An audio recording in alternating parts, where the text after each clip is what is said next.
इस अध्याय में अर्जुन अपने सम्मुख उत्पन्न स्थिति का सामना करने में स्पष्ट रूप से अपनी असमर्थता को दोहराता है और युद्ध करने के अपने कर्तव्य का पालन करने से मना कर देता है।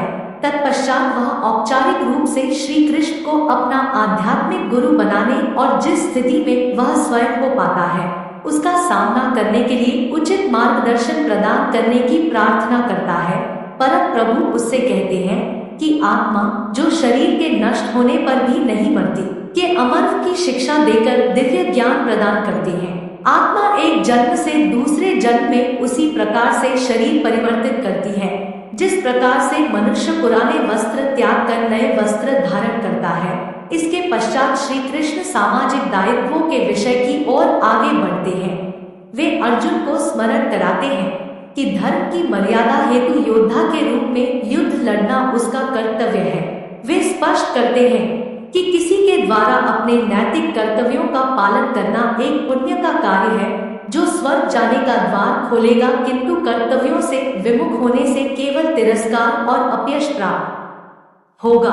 लौकिक स्तर पर अर्जुन को प्रेरित करने के पश्चात श्री कृष्ण गहनता के साथ कर्मयों के ज्ञान पर प्रकाश डालते हैं।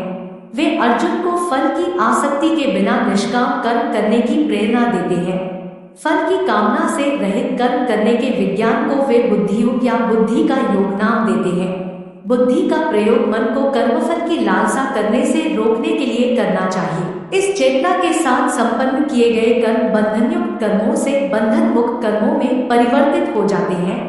अर्जुन दिव्य चेतना में स्थित मनुष्य के लक्षणों के संबंध में जानना चाहता है। श्री कृष्ण उसे बताते हैं कि किस प्रकार से दिव्य चेतना में स्थित होकर मनुष्य आसक्ति, भय और क्रोध से मुक्त हो जाता है और सभी परिस्थितियों में उसकी इंद्रियां उसके वश में हो जाती है और उसका मन सदा के लिए भगवान की भक्ति में तल्लीन हो जाता है।